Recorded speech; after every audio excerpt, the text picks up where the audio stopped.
To address the Jack in the Box question though, I wouldn't do it this week, but long term or like later on in the year, that has the potential to be like a serious cheat code, being able to run Isaiah Simmons out of your DL because he could just. Am I reading that right? Simmons as a DL? Yes.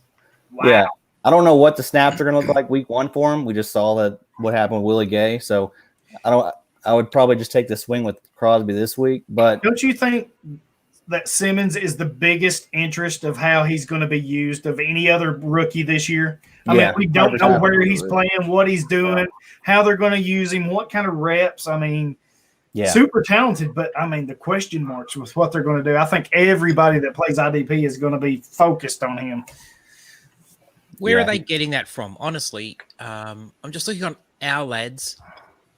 I mean, we know Simmons is going to go all over the park. We know he is.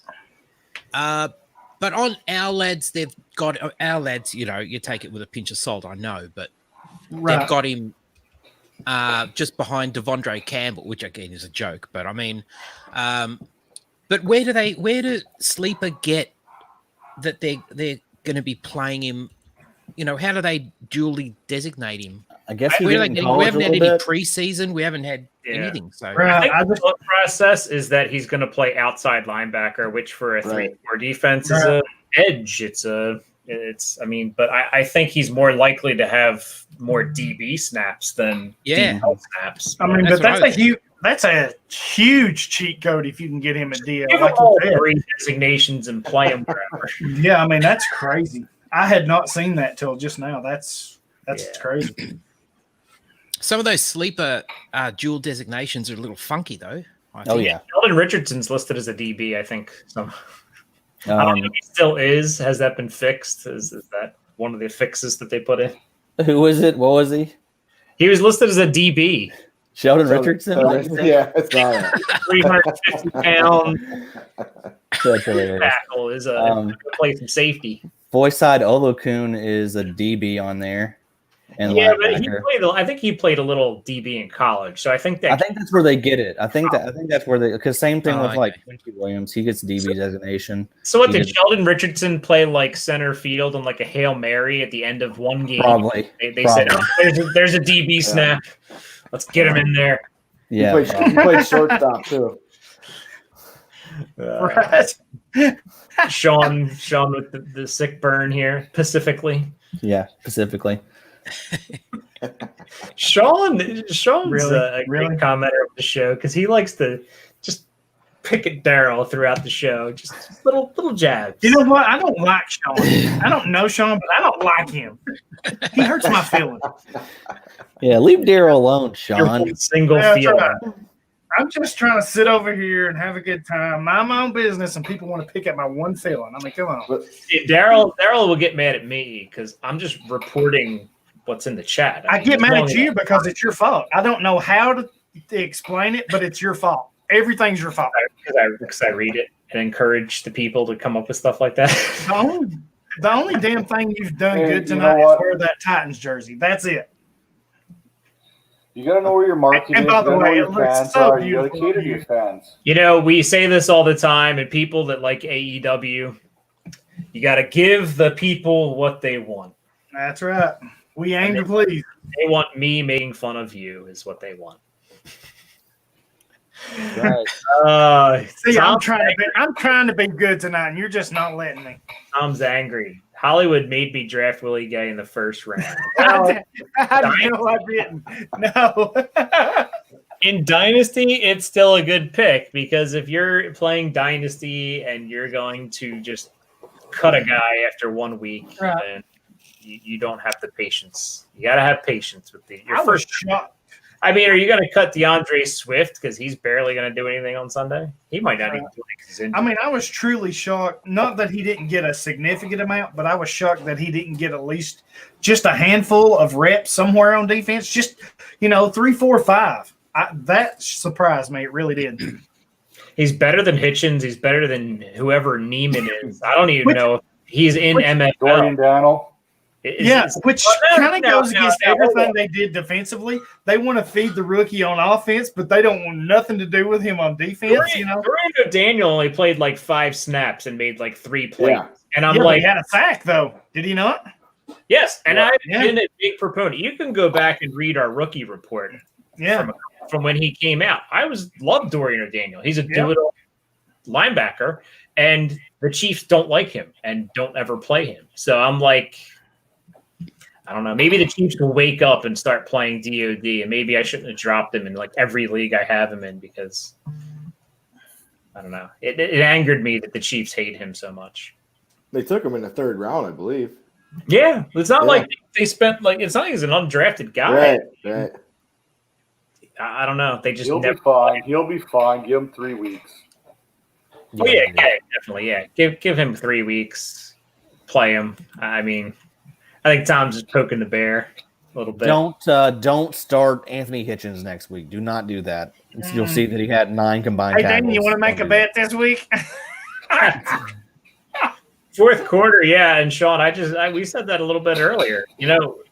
That's the college rule. Normally, you're up by like 3 scores. You throw your second team in, throw your backups in. Give the Honey Badgers some snaps off. Not that Hitchens is really your core of your team, but I guess maybe nobody out there with you could let Neiman go call the play and then go like completely avoid any football. Like I think he was like how two magnets together and they're the same pole, how they push away from each other. That was Ben Neiman in the football last night. They weren't allowed to come anywhere near each other. I kept seeing his jersey. Like exactly. The tackle the play would be over and you'd see the back of his jersey. Man, put me on the field. I can do that. I can run up to the pile, stand there. So, Tom, Willie Gay got 1 solo tackle and Ben Neiman got nothing. So you could have had Ben Neiman, who you saw the entire game, game. But you know what? That was the trick in high school, though. That was the trick in high school. You'd see the big pile, and then you'd come in and you kind of weasel your way in somewhere in the middle. And then when everyone get up, you'd be like, pump the fist just to get that little stat line. Oh, yeah, I did that so many times. Where I just kind of come to the pile late, weasel my way through there to make it put myself in the middle somewhere. Dingus is saying that he played high school ball with like the Buffalo Bills stat crew keeping track of it. Oh, absolutely. Let's see. That rook, Sneed. Diggs is playing for the Cowboys. Caught an INT. Yeah, Sneed, he's listed as a corner, if I'm not mistaken, on MFL. Right. He kind of plays as one of those hybrid things, roles. But he started on the outside. And Thornhill and Matthew and Sorensen were all on the field as well. So, yeah. Well, we talked about it before at the beginning of the show. Sneed is a converted safety from Louisiana Tech. Him and Amick Robertson played together there. Amick Robertson was the corner who's probably going to get converted to safety, where Sneed was the safety who's going to be converted to a corner in the NFL. But Sneed has those chops to play that safety position too, or that nickel corner. Yep. So it's going to be interesting how he gets used once Breland and Ward are back in that line, how they use him going forward. Right. He could be that matchup safety. He could be that matchup safety on the tight end. Sorry? Dingus, you go through any tables lately? Bill's Mafia now? No, it's been a while since I've gone through a table. We need to see that live on a Friday night. Dingus through a table. And well, you know what? Rumor has it that about 10, 15 years ago, Dingus going through a table was a regular Friday night thing.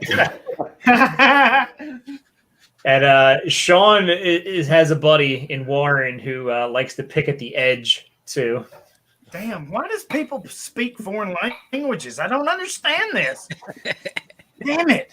I understand AJ perfectly fine, but this edge stuff, I don't get it. One last one. Yeah, keep them coming. These start-sit ones are good. We were already flying by an hour already, and we barely know what's going on. Got Hayward starting. That's a good idea. Absolutely. Or Brandon Graham.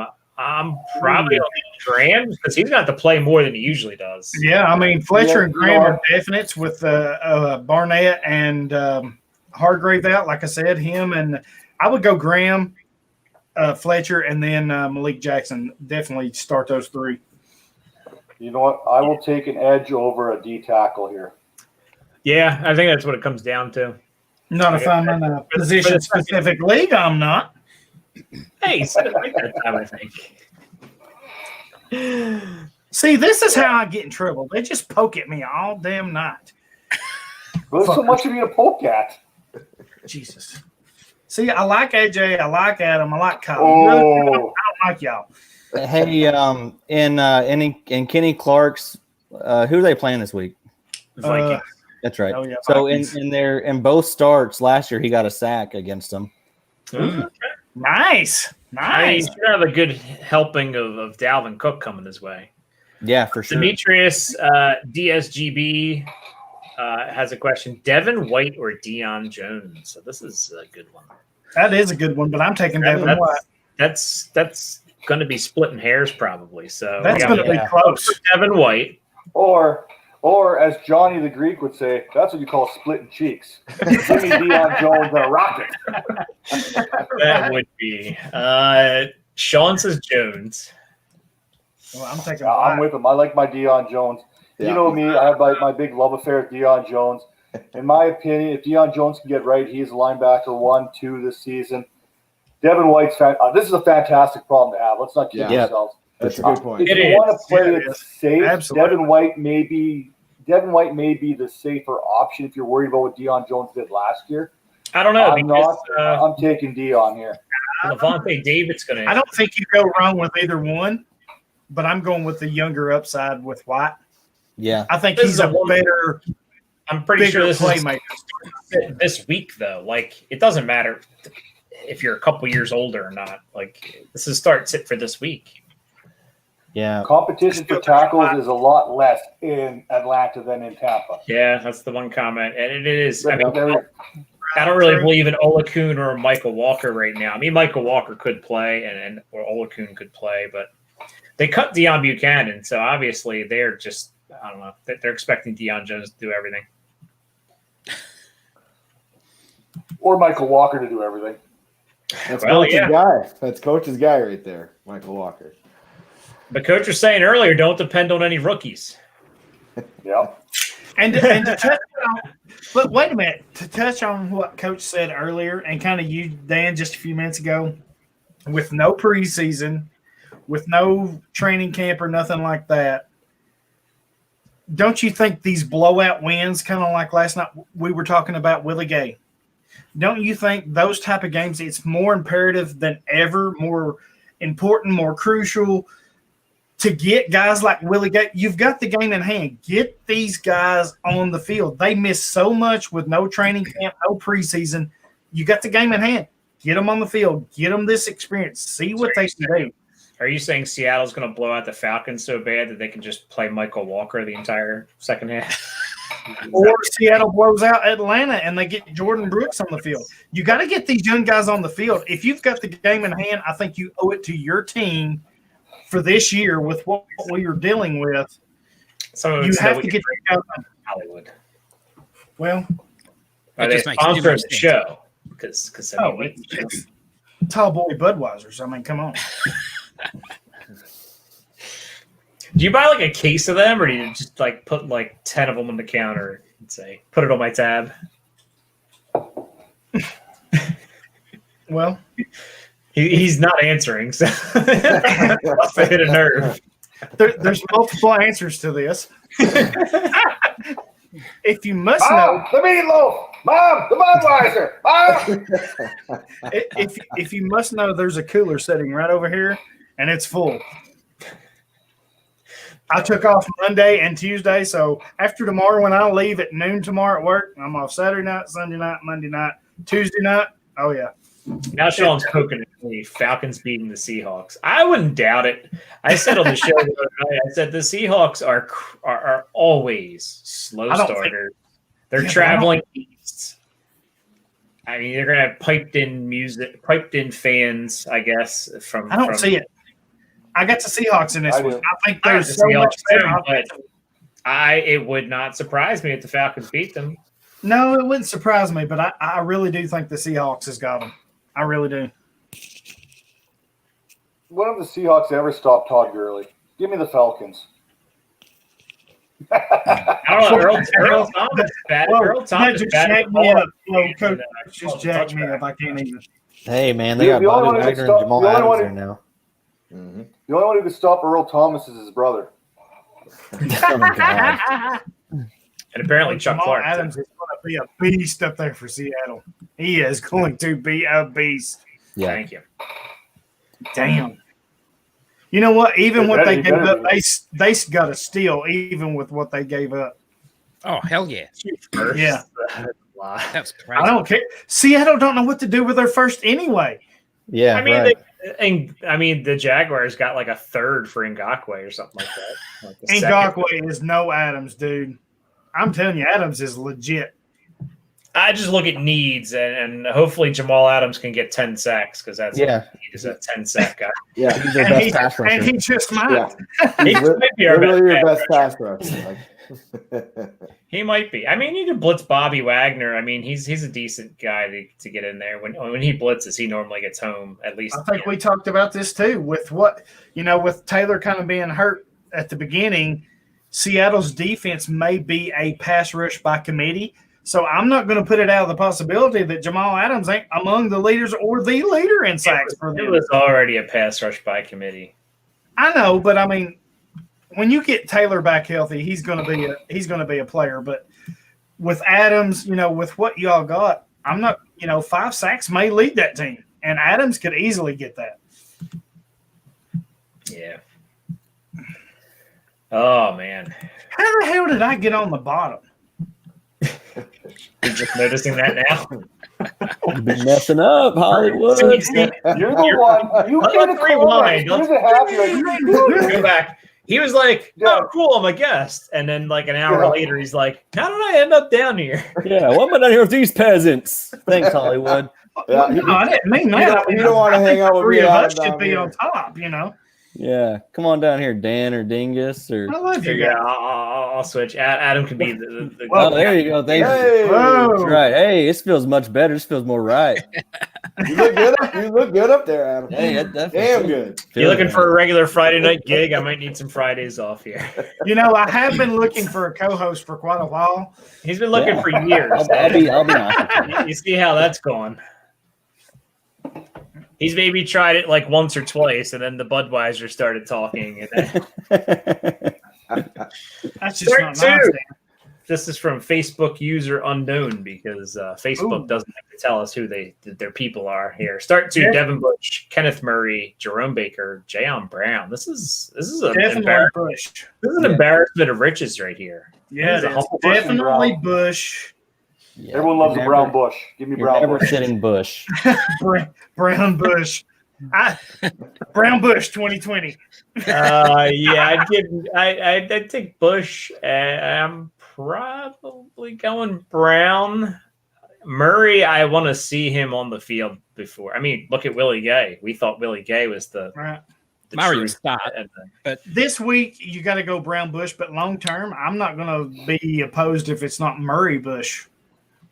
Baker It's only Brown scares Bush. me because Dante Hightower is kind of the role that he's assuming, being the play caller, being the guy in the middle.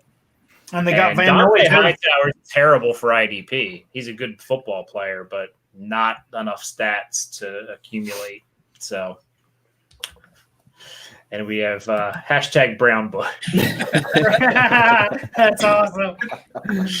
I'm just going to I'm not I'm tweeting with nothing Sean. else. I don't really trust Baker enough. So Bush and Brown. So Brown Bush 2020. Yep. Yep, Brown Bush. tweeting that, not saying nothing else, just hashtag Brown Bush 2020. You can also, I'm trying to get this started here. Hashtag IDP Lounge Lizard here. Lounge Lizards, yes. Some of the shows have like a Foot Clan and things like that, Trying to just, start something. Well, looking around, we could have the brown bushes. I'm just saying. Well, some of us That's maybe more not. likely to trend than IDP Lounge Lizard, probably. So. Usually we go off the rails, and I honestly don't know that if we ever started on the rails I tonight. don't even know if we were on the rails ever. I mean, we had mystery guests. We had random, our fourth man in the chair, our fourth regular chair jump in. We had, we have Adam leading the ship here from his corner. Adam's leading. AJ from Down Under, mystery guest, love it. We got Kyle, we got Dingus. You're wearing the Titans jersey. This must be Christmas. Oh my God, I can't wait. And AJ's only a mystery guest because I'm like, hey, you want to come on the IDP Lounge sometime? And he's like, yeah. And then like 5 minutes before the show, he says, "Oh, you got the link?" I'm like, "You're coming on tonight?" "Yeah, man. Here, here's the link." All right. That's why we love AJ. That's why we love it. He's our favorite Down Under guy. He's got coffee. Normally I'd be drinking coffee too because I'm. Oh well, it's almost it's just ticked over midday. There you go. Yes. Yeah. So I am normally drinking coffee till about 1 o'clock, and then I switch over to water. You know what AJ needs to do? He needs to give us an Aussie word of the day. There you go. Make it a good one. Struth. Oh shit. Struth. STRE. Almost scared to look this. WTH. Yeah, that's right. Struth. There you go. Is that Aussie like word of the day. The straight truth? I guess it is. Yeah. Wow, I guessed that right. How about that?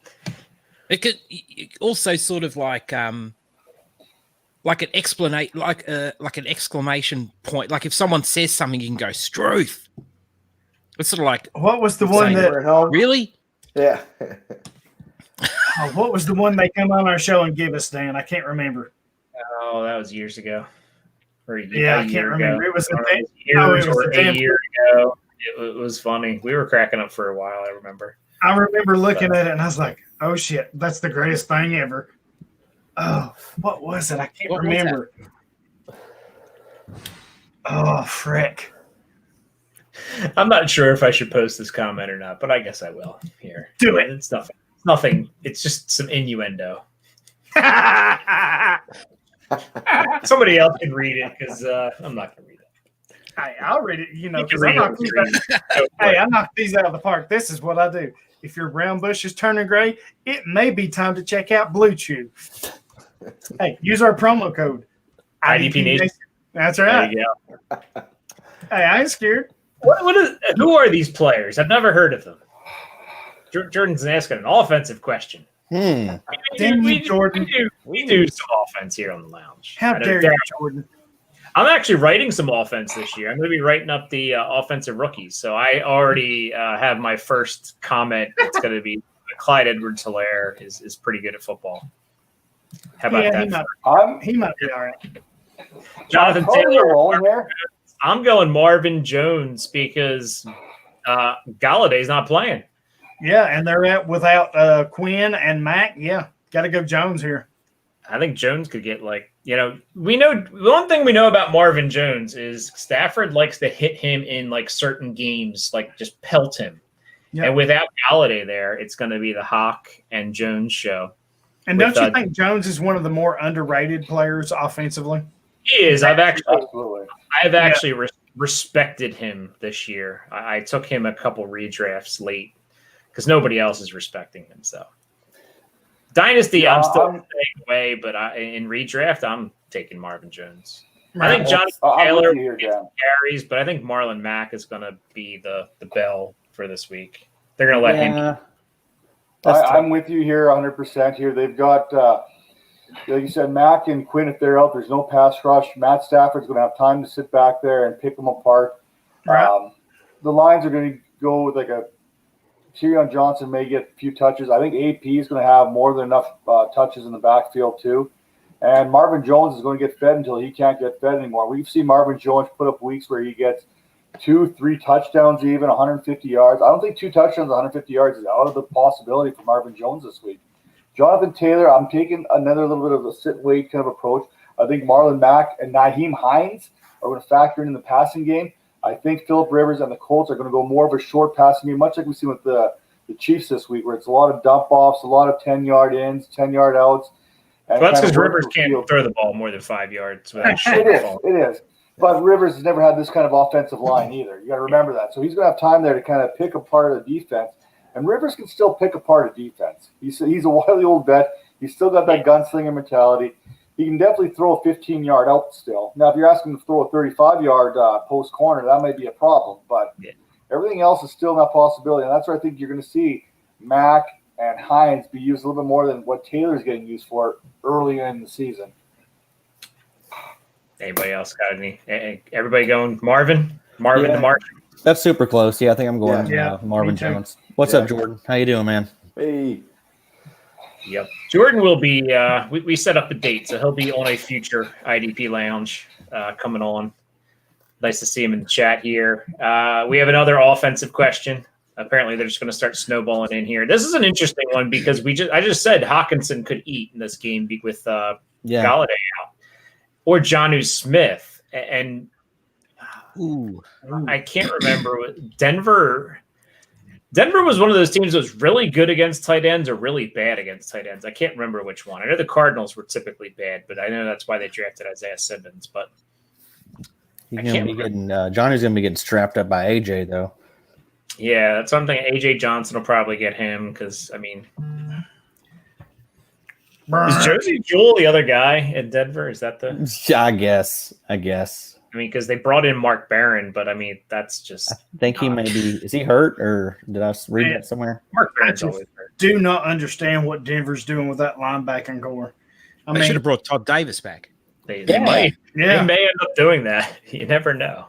Maybe that leg injury or that calf injury was more severe than we know, but that was odd. Yeah, it really makes you wonder what, you know. Who knows? Ton of sense. I might go Jonnu here only because, I mean, Hawkinson was supposed to be the real deal last year, and he kind of disappointed. I think he'll be better than he was last year, but tight ends sometimes take a couple years, and Jonnu's been waiting in the wings for Delaney Walker to move on for what seems like forever. And I say that, and then Anthony Fursker will get like 3 touchdowns in the game. True, but I think that's true. But I think Smith could, on some weeks, be the number 2 option behind Brown. I mean, Davis has kind of been a disappointment. Well, Corey Davis has been a little bit of a disappointment. So, I mean, with Walker out of the picture, no real threat in the backfield as a receiving back, I mean, Smith could receive a lot of catches from week to week, just depending on what the matchup is. But don't shake your head at me, Dingus. Damn it. There's only 9 passes to compete for in Tennessee. They're only going to throw the ball 9 times. Okay, that's fine. Hawkinson will have 9 catches this week alone against the Bears. I'm okay with that, as long as Henry runs for 150 and 2 a week. And we're talking Hawkinson versus Jonas Smith. Give me Hawkinson here. I'm disappointed. We just talked about this. Galladay's out. Go with Hawkinson. Yeah, I'm disappointed in Coach. As there. much as Coach busted my balls about Tannehill, and he's only going to give him 9 passes per week. Shame on you. Shame on you. He may get 16. Hollywood, calm down. Galladay's doubtful, but more than likely out. Really, Adam? I'm just kidding. That's I it. love Adam's down. Move him out. Move him out that top left. I get to move here, and then I'll say it's Tannehill. Oh, that was great. It's week 1, so I think Hawkinson's the guy, isn't he? He's a week 1. Yes, and he's being fully healthy, right? That he said his ankle was 100%. Yeah. Yeah. I put in a league, I had to bench Sutton because we don't know what's happening with Sutton. I presume he won't be playing. And I had to put Sammy Watkins in. But, I mean, Sammy's a week 1. He's a week 1 soldier, isn't he? He's like week 1 and then nothing. That's what he does.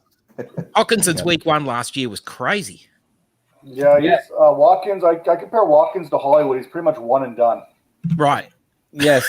That's funny. And AJ, that's a good point with that week 1. I mean, that was super impressive to me because it usually takes those tight ends so long, to get adjusted. So he had that awesome week 1. And then if I remember correctly, he got like lit up week 2, right? Week 2 or 3, like early on in the year, he got drilled across the middle. And I feel like that just shook his confidence. So I'm expecting a big year too for Hawk. I mean, remember this was a guy that was getting compared to Kittle coming out. Yeah. Well, enough of this offense stuff here. We're not here to talk about offense. We don't mind. Yeah, we love football. I mean, we focus on the defensive side of the ball, but we love football as a whole. Who are your CB starts this week? Whoever I drafted and whoever's on my team, because I'm not dropping somebody to pick up a corner. That's for sure. I have a lot of Byron Murphy though, and as long as they play that game, I'll be playing Byron Murphy. But I have a lot of Diggs. I have a lot of I tried to pick the guys that are definitely going to start. A lot of Kenny Moore for me. Okay. I've got Logan Ryan, luckily, in a few leagues. I think he's going to have a really good year again. He can play safety for the Giants, and it's kind of he might play a hybrid. Him and Julian Love kind of swap back and forth a little bit. Yeah, and Julian Love's a great option if he listed as a corner. Yeah, I like this offense. What's that? Yeah, it's on a show like the IDP Lounge. That's what we kind of go with: is what is offense? You know, Troy Hill. I think he's Rams across from Ramsey. I'm not in the camp that Ramsey is the be all end all though. Like, nope. So I think Hill will have a good go of it. But Johnny the Greek. Is Kyle Fuller playing? Johnny the Greek writes up a corner matchup article. So to go along with our new tagline at IDP, guys, we're going to waterboard you with content.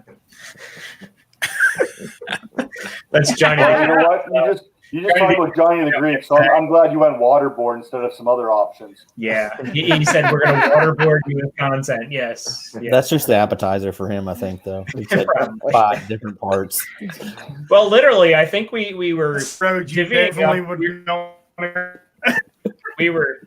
divvying up all the weekly stuff to do, and it was like there's like more articles than days in a week, so it's kind of like yes. We will have plenty of content, that's for sure. So check out that. I think that was dropping today, the cornerback matchups. So a couple questions here. We're talking corners. Obviously, Kyle Fuller has to be up there. He's good going, right? We're talking about the volume that Marvin Jones is going to see. Always go with the Fullers. The Fullers are all good. I got a lot of Kyle Fuller shares. Now, his brother, too, Kendall, both of them. Start both Fullers. If your last name's Fuller and you're a corner, start you.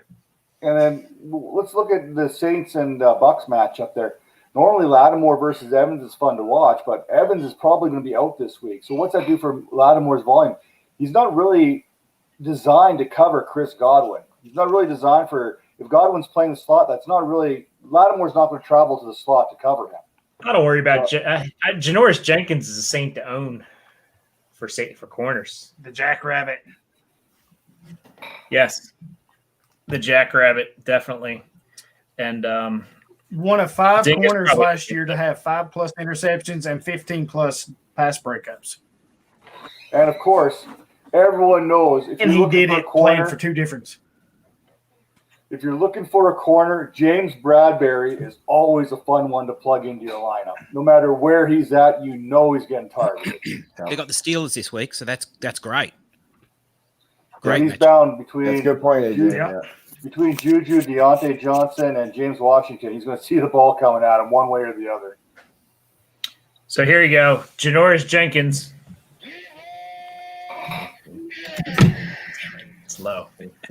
I was watching football. Listening to something, but here you go.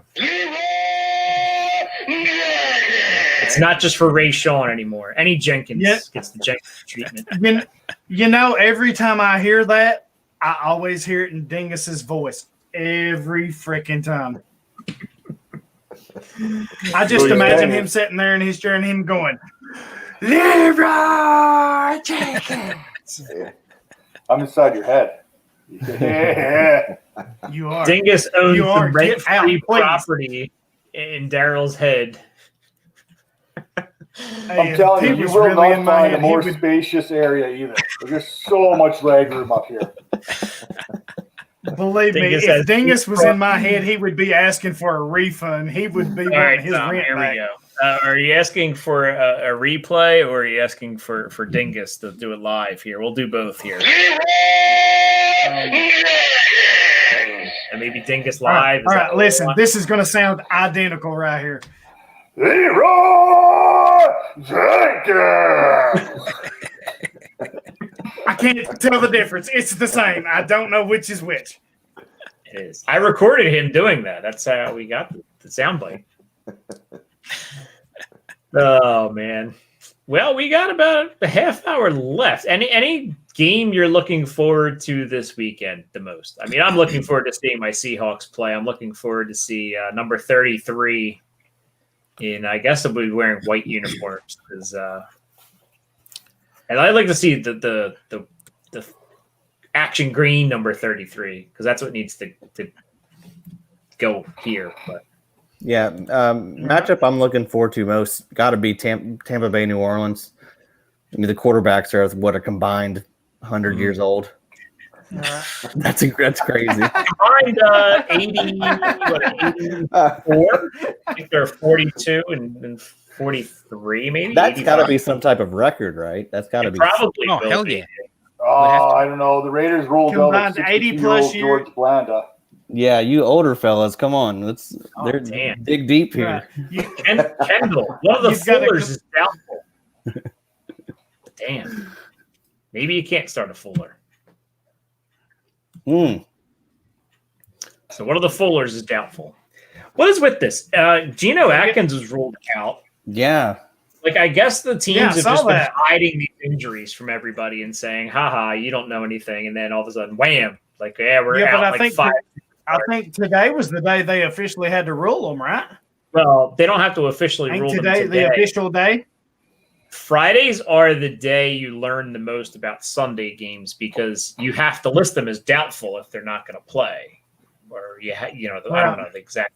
But you right. The NFL looks at you weird if you have a guy, questionable or if you have a guy probable and he doesn't play, they kind of look at you like, what are you doing here? You're just not filling out the sheet right. But if you're listed as doubtful, you're pretty much not playing. If you're listed as out, that means there's no chance. You're not even traveling with the team. You might as well go home and hang out with the family for a couple days because you're not going to be there. DJ Reader's pretty interesting start for DT leagues. Yeah. Yeah, with Atkins out. Yeah. Got to figure he benefits with Atkins being out. Yep. They just paid a whole lot of money. Yeah, they paid a whole lot of money. And they also have Mike Daniels on the team. That's right. So Mike Daniels would be a good slide in for Geno Atkins. Because, I think Reader's role is pretty cut in stone. He's going to play nose probably. And then you could have Mike Daniels playing like the pass rushing D tackle that Atkins kind of does. And speaking of Bengals Chargers, I think this is what reminded me of Atkins here. 4 p.m. game. Want to see Murray, Logan Wilson, maybe Pratt. Wilson versus Pratt. It'd be like Daryl's worst night. Burrow, of course. Yeah, good to see Burrow. AJ Green actually step on the field for once. Yeah. If there was a guy I didn't think was going to play, if I was their guy that I didn't think was going to play this weekend, it was AJ Green. Here, he's going to play, and Evans and Galladay and Atkins, all these other guys are out, even though we thought they were fine. I believe they've only had 10 Definitely want to see Murray. Yeah, 10 padded practices. That sounds about right, because I know that they were in deep negotiations to cut down the contact, to cut down stuff. Players don't want to do it. I'm 100% convinced that Jadeveon Clowney waited until now to sign because he didn't want to do training camp. Logan Wilson, very possible. I'm glad he did though, because Vic Beasley, see ya, loser. Because Clowney's amazing. What is the story on Vic? Not a bad play with Fuller out. I didn't know Fuller was going to be out. So, Carson Wentz might get car up on Sunday. So that Eagles match. I don't know what the heck the deal is with Beasley, Adam. Yeah, I mean, I really don't. I mean, it was a shit storm since the day they signed him. once, I mean, I listened to every local radio channel, every newspaper digging into this. You know, they started reporting to camp, and he was a no-show. Nobody had even freaking talked to him. And then, like 5 days into it, he supposedly talked to John Robinson, and it was you could just tell by the way the reporters were commenting that it was kind of a bullshit answer. He was like, well, I'm dealing with something. I'll be here. And it put Vrabel and Robinson on, you know, put pressure on him. Where's this guy at? You're giving him $9 million a year. And, you know, you chose him over Clowney at that time. That's what they were looking at. And Chuck Smith, who was a former NFL player, actually come on a Nashville radio station, and they were interviewing him. And he has a lot to do with Atlanta, where Beasley plays. And he's like, man, he said, I don't like to out people. It's not what I do. But he said, I just don't know that Beasley truly loves football. And when he said that, I was like, wow. He's like, he's got all the skill. He's got all the talent. He just needs to learn some secondary moves. He came in that year, he led the league, and he set him on fire. And he said, you know, he didn't want to learn a new move because in NFL, they watch tape. They know what you do. And he said he wasn't willing to learn new moves or counters or anything. And he said, I honestly don't know that he loves football. And I was like, wow. And then he shows up to camp. You know, he fails the test. You know, he's so far behind. And I was just like, you know, this is a shitstorm. Vrabel, you could tell in his interviews, he didn't want to talk about it. He was frustrated. Yeah. So signing Clowney was a godsend. I mean, it really was. I know it went down to the wire, but, man, Beasley, just that whole deal, there's something wrong with that. And you just don't see stuff like that every day in the NFL. No. So, I mean, who knows what happened, but it was – I mean, he wasn't even in Tennessee till just like recently. I mean, he waited until the last day to show up. So, I mean, it was a crap storm. It was – they were a lot of Titans fans, a lot of radio hosts, newspaper. I mean, they were just livid over this because, I mean, you basically give him $9 million for free, and he's not even here, you know? Yeah, it's great. I mean, there wasn't much out there on the web to find about it, so it was a really odd situation. And it was so crazy because nobody really knew why he wasn't here. Family issue, a sickness, is he afraid of COVID? Nobody really knew because he just wasn't communicating. It went almost a week, and people that were close to him hadn't even talked to him. So, I mean, it was just like a mystery from right out the gate. But so glad we got Clowney, even if we had to pay a little more. I'm totally happy with it.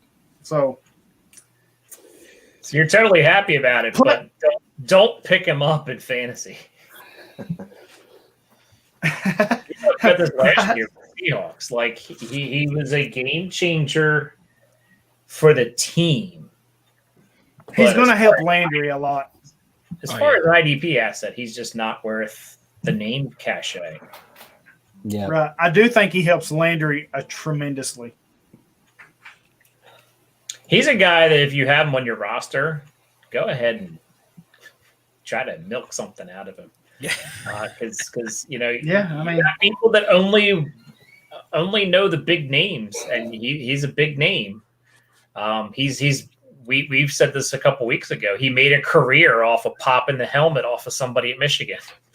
So I mean, he's made his entire NFL career off of that hit. He was the number 1 overall pick, and you know, you look at some of the other guys in that class, and you're like, man.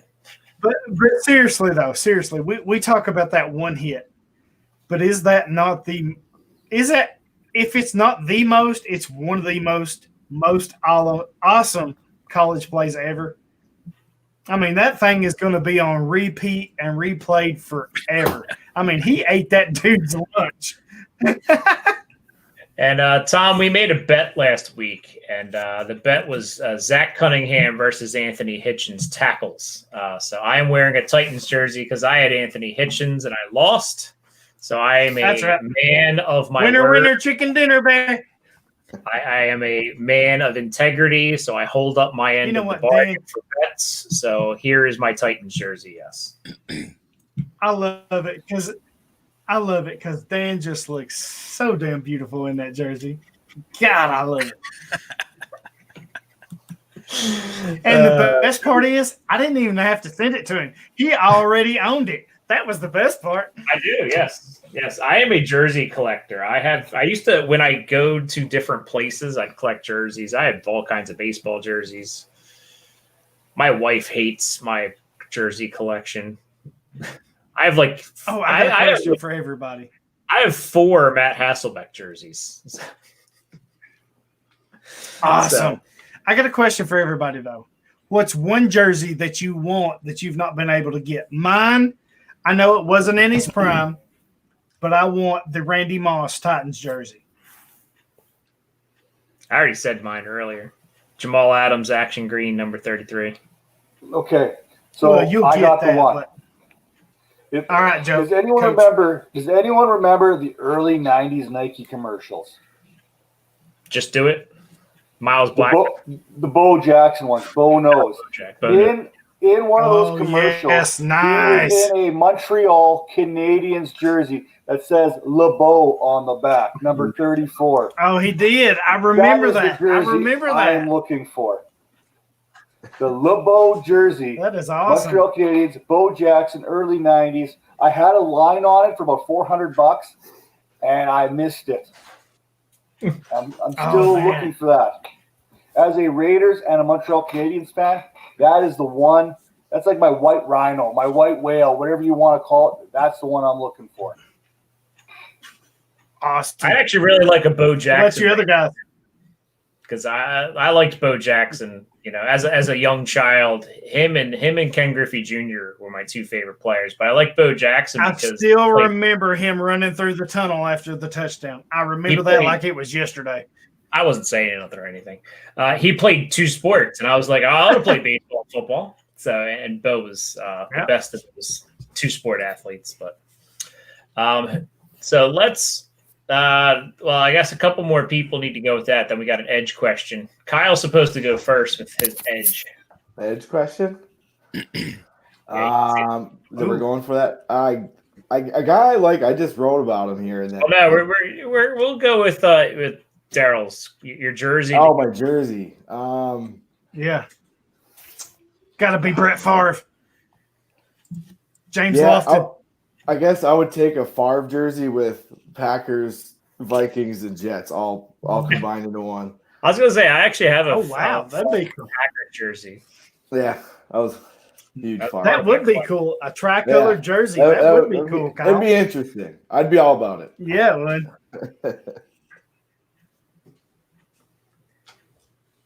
AJ, how about you? What's your dream Go ahead, jersey? Sorry, just dealing with a kid/puppy emergency. I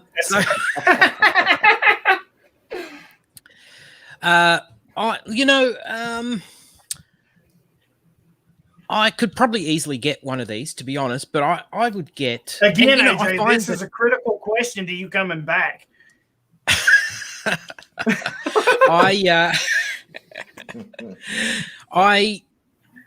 have become. I mean, I'm a Chargers fan, but when you play fantasy, you tend to. I don't know about you guys, but you become a fan of just players. Really, you tend to have much more of a broad sort of interest. I would probably, just because it's probably around the era when I started following NFL, I would get a Barry Sanders jersey. I actually have a Joey Bosa Chargers jersey I bought. Oh, nice. Last year. I was in California, so that was of course like you can, dude. Why the hell wouldn't you have one? I did that just to piss off Daryl, but that was like my souvenir from the trip because I didn't buy a bunch of stuff from like Legoland and stuff. So I got myself a Chargers jersey to commemorate the trip. Nice. So, Adam, how about you? See, everyone wonders why I hate you.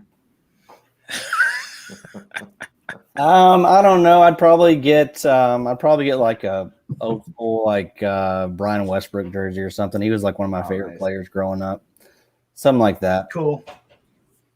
Yeah, there's probably a bunch of those in Philly, the Philly area. We lost. So the edge question here. So we have Tripp says he wants Clowney to be edge one. I don't know about that. I'm not talking to Trip ever again. Clowney's not even in my top 20 edge guys. Wasn't the question a sleeper though? Sleeper. A sleeper at edge. Sleeper. Yeah, I'll bring it back up. Who's everyone's sleeper at edge? Kyle's got to go first. I gotta go first. Yeah, direction here. Man, so. Yeah. I'm gonna go with the guy I just wrote about in that Deep League ad article I did. Josh Sweat from the Eagles. Always been a fan of his game. He played really well in training camp. He tore it up in their scrimmage. Barnett was hurt. I do like Barnett, but Barnett's just always nursing an injury, always on the shelf. But Sweat he's always been a player I liked coming out of Florida State, and he looked good. And I think you're going to see his role increase this year. And if Barnett can't stay healthy, he could really make some noise there on that line. Yep. So I'm going to go with him. Good pick. Let's go next. So Tom says he wants to see a Ty Law 2000 jersey of Rodney Harrison. About Rodney Harrison last night, and I cannot speak because I get tongue-tied. In fact, on IDP Nation the other day, I completely forgot what the hell we were talking about. Did anybody else notice he had no clue what to say last night at halftime? I was like, I think he didn't know they were coming to him, and he's kind of shell-shocked for a second. And then he got it together, but and I can't talk. Like I said on Tuesday, I think me and Daryl spent 5 minutes trying to remember what guy we were talking about. So, but edge, I'm gonna go with Malik Reed for the Denver Broncos because Von Miller's not playing and Chubb's going to be on a pitch count. Good one. So why not the next man up? He could be the next Shaq Barrett. Because that's where Shaq came from. Yep. I'll take. And he played pretty good in a limited role last year, Dan. Adam, don't worry. Hollywood just interrupts everybody. Don't worry. You just got to get used to it. No offense. Interrupt. AJ, I love you. Dan, eat shit. You interrupted Adam. Adam, AJ, it don't matter. I love them. I hate you. God. I'm out. I'll go with Fedi Odenigbo. I don't know if that's I guess that's sleeper, isn't it? Oh yeah, nice. Once they got Ngakoue, he became a sleeper again, I think. Yeah, and especially with Vanille Hunter out, I expect him to have probably 75 to 80% of the defensive snaps. Yeah, honestly, when they got Ngakoue, I said, you know what? Odenigbo got 7 sacks, mainly playing interior, so I wasn't really too worried about him either way when they got Ngakoue. I think it would help him because, who's going to get the one-on-ones? Ngakoue and Hunter are going to get both double team probably, so the interior guys can have a chance if they can get through. Yeah. So who needs to say their edge one? Daryl's he's going to love to say my edge one is my edge sleeper, I guess it is. Edge sleeper. Yeah. I forgot. It's Clowney edge one. Y'all are speaking this foreign language. I just don't understand it. I don't get it. You want me to go? Sure. Sure. Okay. Go ahead. I'll give you look, I'm a bit of a Marcus Davenport truther. Keep waiting for him to arrive. And now that Clowney didn't go there, then hey. Yeah, absolutely. So isn't this a make or break year for him though? Don't you guys kind of think? Oh hell yeah. Make or break for yeah, for sure. I did his write up, and he's another guy I liked coming out of college, but he is actually Davenport might be out some of these. Oh really? So, he is this week out. So shit. I guess this week he would not be a very good sleeper since he's out. But yeah, I watched him in college, and he's playing lesser talent, but he was a raw prospect to begin with, and I think it's taking him some time, but I think he's starting to get it. And playing with Cameron Jordan helps because he's one of the best, and and he had such a great Senior Bowl practice week, whatever. I think that kind of just shot his stock through the roof. And I think sometimes and I'm guilty of it too, I think sometimes we get so enamored with a person because we think they're going to be the next big thing. We don't pump the brakes or hit the brakes, whatever you want to say on a player. But yeah, I think this is a big make or break year for him. I really do. I still have shares of Laquan Treadwell out there. So Trey Hendrickson. Wow. Would be useful, I guess. Wow. I wouldn't have told that, man. Trey Hendrickson. I'm an honest person, man. I'll tell you straight. I know you are. Straight shooter. I'll take my heat. I don't really care. I still swore that Treadwell was going to do something this year in that Atlanta offense, too.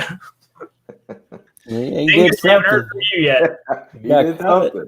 Yeah, he did something. He got cut. He did enough, just enough to get cut. If the book wasn't closed, it's closed now. He couldn't beat Olamides and Christian Blake and Russell Gage, and I think they had some other guy that I've never heard of.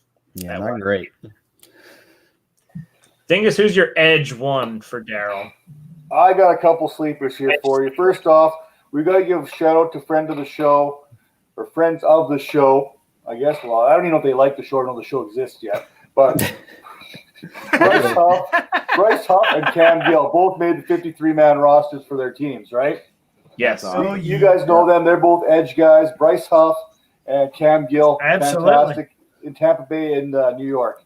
Another guy I'm looking at here is Colin Farrell to have a breakout year. I don't know if he's a sleeper, but I think now the second year going into it with Max Crosby doing what he's doing on one side, Farrell's going to have that huge year this year. But my sleeper is down in Jacksonville and Dwayne Smoot.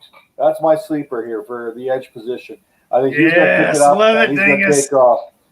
But anyone who's playing this week, load up on those Redskins defensive front because potentially 3 or 5 Eagles starters are out, and that front is a serious front in Washington. They're out long term too. It's not just like they're banged up. It's like bad. They think Blaine Johnson's gave Jason questionable. Peters a pay bump to go play on the outside again. They restructured his contract and gave him some more money to go play left tackle. So we had one more question. I think we have time for one more question, maybe 2. So this one's tough. And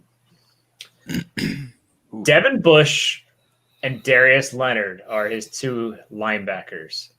Roquan Smith and Van Der Esch are on the wire. What? Okay, you got to convince your league to have more IDPs. Yeah, that's the first. First of all, sign me up for this league, please.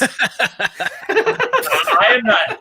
So it depends on who you'd have to drop. I'm not dropping Bush or Leonard. So No. If you have to drop one of those 2, then it's not worth it. I'd go Roquan. I'd drop some, I don't know, backup that has no shot or somebody that's out this week that nobody's going to look to pick up for Roquan. I mean, I probably just wouldn't even and that's worry about it. interesting.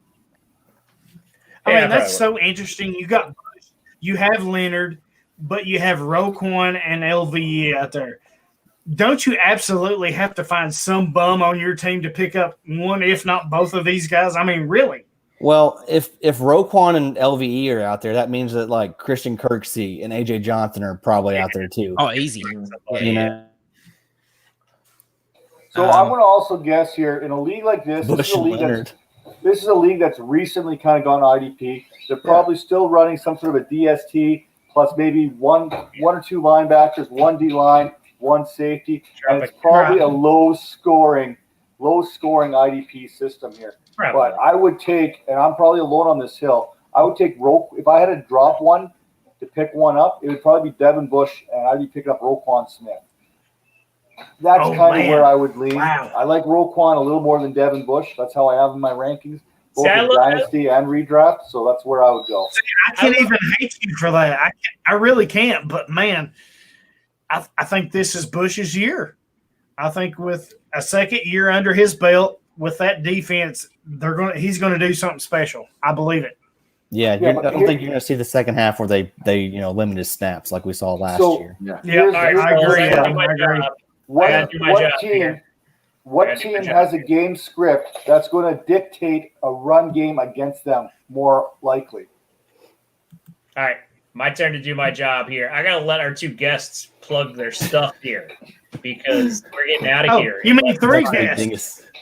You Three can, guests. You can, all right. I'll mute Three you. guests.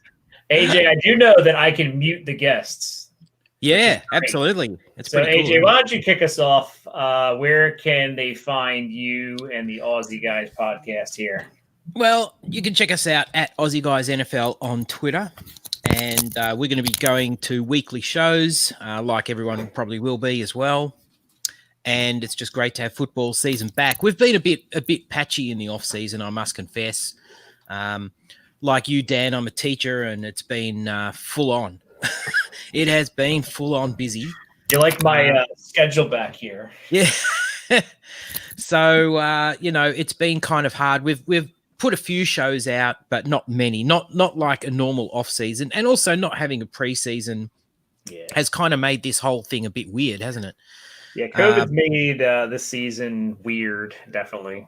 For sure. But yeah, check us out at Aussie Guys NFL on Twitter, and you'll see all of our show links and everything on there. And yeah, we'll be doing weekly starting. Yeah, basically. Well, we're doing a show tonight, in fact. So okay, there you go. Yes, and Adam, you're next. And if we run out of time for Hollywood, we already hear him every week. So. Yeah, you can find my stuff over at BIG3IDP.com. We do a podcast every week, the BIG3 IDP podcast. Reach out to me on Twitter at AdamIDP. Yeah, that's really it for me. All right. Yeah, thanks for coming on. Glad to hear everything was good. I won't share your details with the whole world here, but or the hundreds of people that are listening to us. Adam had to get a penis reduction. Yeah, everything went great. Dingus here. It was way too big. This comment was too great. We'll go to the non-expert here. Another fun 5 experts and Dingus show, guys. I'm just never gonna live that shit down, am I? You are, but it's okay because we'll go to the non-expert Dingus. Vipercast is getting fired back up, I believe. Yeah, we've hit a couple of Vipercasts. We did one on Monday. We did one on Wednesday. I never sleep, so if anyone in Australia wants to bring me on, I'm usually up anyway. Just saying. Dynasty Vipers, we've got a new look coming out here right away. Brad Martz, he's been working on the website. We've kind of moved on from the Wix. Yeah, we were Wix.com before. We're moving from Wix to WordPress, so we got a little bit of a facelift. I'm not going to plug too much here, but we talked about this earlier. Tom Brady, Drew Brees, 84 years ago, old combined. It is the oldest quarterback matchup of all time. Can you guys guess who number 2 is? Brady versus somebody last year. No, it was Vinny Testaverde and Brett Favre in 2007 when Vinny Testaverde was with the Carolina Panthers. There you go. Age of 82 years and 44. Vinny Testaverde actually owns in the top 5, 1, 2, 3, 4 of the top 5 of all time matchups. Kurt Warner and Vinny Testaverde is 3. Wow. John Elway, Warren Moon is 4. Vinny Testaverde, Trent Dilfer is 5. And Vinny Testaverde and Steve DeBerg. I say Warren was probably a Seahawk for that game too. Dingus, tweet that. That's a good tweet. Yeah, that's awesome. That's some good content. When Denver beat Seattle in 1998, 21-16. That's good All stuff. Right. I'm going to do the super quick version here. Kyle and Hollywood both write at idpguys.org. You can find their work there. You can find my work there. But I'm also writing on the offensive side of the ball. I'm going to cover rookies for Dynasty Football Digest. So I'm going to be covering the rookies on both sites. So I will be kind of looking at the week in review, who stood out. Obviously, I'll be writing about Clyde Edwards-Helaire. And obviously, I'll be writing about Willie Gay not doing barely anything. So I'll be covering both ends, who's hot, who's not. Who's excelling and who's somebody you can probably drop. Although I wouldn't suggest dropping rookies in Dynasty. Not to mention both wide receiver ones in Vegas. Yes. I have Brian Edwards everywhere, so I'm excited for this. So I'm excited to see those two play. Yeah. Especially against Carolina's corners. Yeah. I'm ready for Laviska. We didn't get talked about Laviska, yes. I am too. This Raiders-Panthers matchup is definitely one to be watching because Carolina's got a whole new defense in that back end and a lot of rookies. And the Raiders' defense has been reformed here the last couple of years. So it's going to be really interesting looking at those two defenses from IDP. Yes. Well, it's 11 o'clock Eastern because that's the only time that I recognize in this world. Thank you for joining us. Next week, bring your start sit questions. Bring your topics. This was great. We had a lot of great questions. Thanks to the people in the chat for providing those. And we are out. I will not be wearing a Titans jersey next week unless we make another bet on IDP Nation or something like that. But goodbye. Smooch. Good night. See you guys. I may even do this topless. Just saying. Thanks for having me. Please don't. Thanks for coming on, guys. Thanks for having us, guys.